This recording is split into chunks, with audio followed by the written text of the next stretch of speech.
Let's recap what we've learned about analytical thinking so far. The 5 key aspects are visualization, strategy, problem orientation, correlation, and using big picture and detail oriented thinking. And we've seen how you already use them in your everyday life.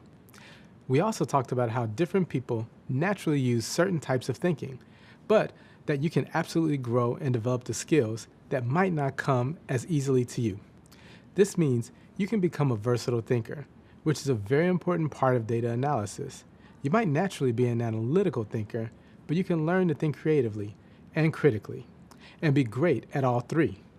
The more ways you can think, the easier it is to think outside the box and come up with fresh ideas. But why is it important to think in different ways? Well, because in data analysis, solutions are almost never right in front of you. You need to think critically to find out the right questions to ask, but you also need to think creatively to get new and unexpected answers. Let's talk about some of the questions data analysts ask when they're on the hunt for a solution. Here's one that will come up a lot.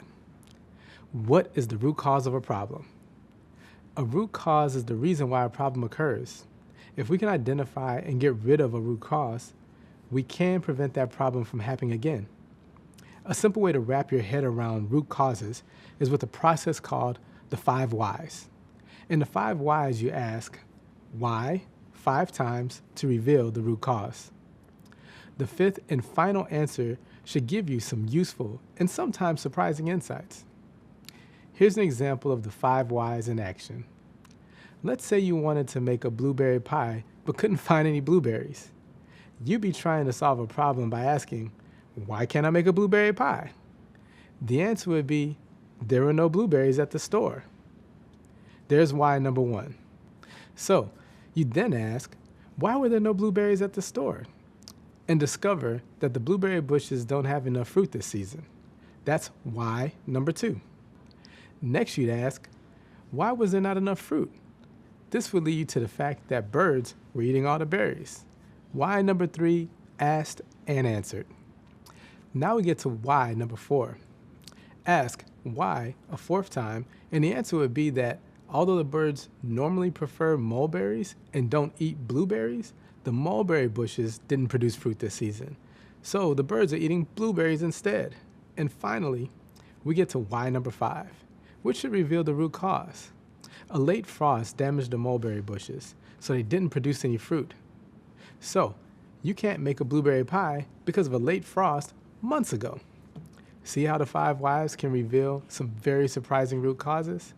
This is a great trick to know, and it can be a very helpful process in data analysis. Another question commonly asked by data analysts is, where are the gaps in our process? For this, many people will use something called gap analysis. Gap analysis lets you examine and evaluate how a process works currently in order to get where you want to be in the future. Businesses conduct gap analysis to do all kinds of things, such as improve a product or become more efficient. The general approach to gap analysis is understanding where you are now compared to where you want to be. Then, you can identify the gaps that exist between a current and future state and determine how to bridge them. A third question that data analysts ask a lot is, what did we not consider before? This is a great way to think about what information or procedure might be missing from a process, so you can identify ways to make better decisions and strategies moving forward. These are just a few examples of the kinds of questions data analysts use at their jobs every day. As you begin your career, I'm sure you'll think of a whole lot more. The way data analysts think and ask questions plays a big part in how businesses make decisions. That's why analytical thinking and understanding how to ask the right questions can have such a huge impact on the overall success of a business.